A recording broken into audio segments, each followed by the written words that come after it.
Hello అండి, నేను doctor Vijay. Last వీడియోలో మనం స్క్రీన్ టైం వల్ల, అధికంగా స్క్రీన్ వాడడం వల్ల ఎలాంటి డిసడ్వాంటేజ్ ఉంటే చూసాం. ఈ వీడియోలో ఏంటంటే మనం స్క్రీన్ టైం ఎలా తగ్గించాలి అనేది నేను చెప్తాను. సో ఫస్ట్ థింగ్ ఏంటంటే ఎంతసేపు చూడొచ్చు maximum. Less than 2 years of age group పిల్లల్లో మన స్క్రీన్ టైం 0 అండి, అసలు వాళ్ళకి యూజ్ చేయకూడదు. And 2 to 5 years of age group పిల్లల్లో 1 hour పర్ డే ఇవ్వచ్చు. అది కూడా కంటిన్యూస్ కాదు, 30 minutes సెషన్స్ కింద ఇస్తే మంచిది. And 5 to 10 years of age group లో రోజుకి 2 hours వరకు అలౌ చేయొచ్చు. And more than 10 years of age group లో ఏంటంటే వాళ్ళ అదర్ యాక్టివిటీస్, అంటే వాళ్ళ ఎడ్యుకేషన్, వాళ్ళ ఫిజికల్ యాక్టివిటీ, వాళ్ళ స్లీప్ అంతా బ్యాలెన్స్ చేసుకుని దాని ప్రకారం వాళ్ళకి స్క్రీన్ టైం అలౌ చేయొచ్చు. So less than 2 years of age group లో ఏమవుతుంది, మనం వీడియో కాల్స్ వరకు అలౌ చేయొచ్చు. ఇంపార్టెంట్ విషయం ఏంటంటే ఫుడ్ తినేటప్పుడు మాత్రం వాళ్ళకి స్క్రీన్ చూపించొద్దు. That's a very bad habit. ఇంకా అది కాకుండా కొన్నిసార్లు ఏం చేస్తాం, పిల్లలు ఏడ్చినప్పుడు కానీ దేనికైనా గొడవ చేసినప్పుడు కానీ అప్పుడు కూడా మనం స్క్రీన్ చూపిస్తుంటాం. అది కూడా మంచి అలవాటు కాదు. సో చాలా మంది పేరెంట్స్ చెప్తూ ఉంటారు ఫుడ్ తినేటప్పుడు మాత్రమే చూపిస్తుంటామని. సో ఆ హ్యాబిట్ వల్ల వాళ్ళు ఏ టైప్ ఫుడ్ తింటున్నారు, ఏ క్వాంటిటీ తింటున్నారు, ఏ క్వాలిటీ ఫుడ్ తింటున్నారు, ఫుడ్ టెక్స్చర్ కూడా తెలియదు.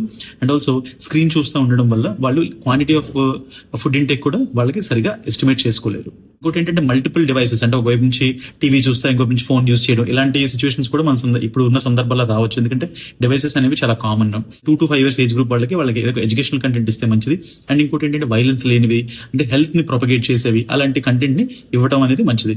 పడుకునే 1 hour ముందు స్క్రీన్ అది మాత్రం యూజ్ చేయకూడదు. దానివల్ల వాళ్ళ స్లీప్ డిస్టర్బెన్సెస్ అవి కూడా పెరుగుతాయి. అండ్ క్వాలిటీ ఆఫ్ స్లీప్ కూడా తగ్గిపోతుంది. అండ్ సర్ఫేస్ ట్రావెల్, అంటే మనం రోడ్ మీద ఎప్పుడైనా ట్రావెల్ చేసేటప్పుడు కూడా స్క్రీన్ అనేది అవాయిడ్ చేస్తేనే మంచిది. 5 to 10 years of age group పిల్లల్లో మనం పర్ డే 2 hours వరకు అలౌ చేయొచ్చు. అంటే ఎంత తక్కువ అయితే అంత బెటర్. ఇంకోటి ఏంటంటే వీళ్ళకి 2 purposes ఉంటాయండి. ఒకటి ఏంటంటే ఎడ్యుకేషన్ పర్పస్ కూడా వాళ్ళకి అసైన్మెంట్స్ కానీ లేదా ఎక్స్ట్రా కరికులర్ యాక్టివిటీస్ కానీ ఇచ్చినప్పుడు ఇంటర్నెట్ అది యూజ్ చేయాల్సి వస్తుంది, లేదా ఫోన్స్ అవి వాడాల్సి వస్తుంది. సో దాని వరకు మనం అలౌ చేయొచ్చు. రిక్రియేషనల్ టైం, అంటే ఎంటర్టైన్మెంట్ కోసం కూడా వాడచ్చు. సో ఆ రిక్రియేషనల్ టైం అనేది తగ్గిస్తే మంచిది.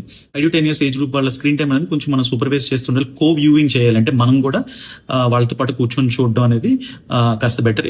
ఆఫ్టర్ 10 years అనేవి పేరెంటల్ కంట్రోల్స్ కూడా మనం చూసుకుంటా ఉండాలి. పిల్లలకి బోర్ కొడుతున్నప్పుడు టీవీ చూస్తా ఉంటారు. సో ఈ కాన్సెప్ట్ అనేది మనం అవాయిడ్ చేయాలి. ఎందుకంటే వాళ్ళు బోర్ కొట్టినప్పుడు దే విల్ థింక్ అట్లీస్ట్, అంటే ఏదో వచ్చిన క్రియేటివ్ థాట్, లేకపోతే దే విల్ ట్రై టు ఇప్పుడు బిల్డింగ్ బ్లాక్స్, లేకపోతే ఆర్ట్ కానీ ఏదైనా అలాంటివి మనం ఎంకరేజ్ చేస్తే బెటర్. అంటే బోర్ కొట్టినప్పుడు స్క్రీన్స్ ఇవ్వడమో, లేదా ఎంటర్టైన్మెంట్ కోసం స్క్రీన్ ఇవ్వడం, ఇలాంటి బోర్డమ్ టైంలో అది రిలేటివ్లీ అంత నాట్ సజెస్టబుల్. అంటే వాళ్ళ ఇమాజినరీ కెపాసిటీ కానీ లేదా క్రియేటివిటీ కానీ ఇంప్రూవ్ చేయడానికి మనము, అంటే like as parents and elders, మనం రోల్ మోడల్ గా బిహేవ్ చేయాలి పిల్లలకి.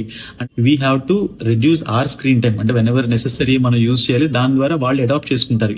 పేరెంట్స్ లేదా మన ఎల్డర్స్ ఇలా ఉంటున్నారు, so we should also adapt same lifestyle అని. సో మనం we should have good physical activity, screen time తగ్గించాలి, and we should use only when needed. మనం రోల్ మోడల్ గా బిహేవ్ చేయడం వల్ల పిల్లలు కూడా అవన్నీ కూడా ఫాలో అవుతారు. Thank you.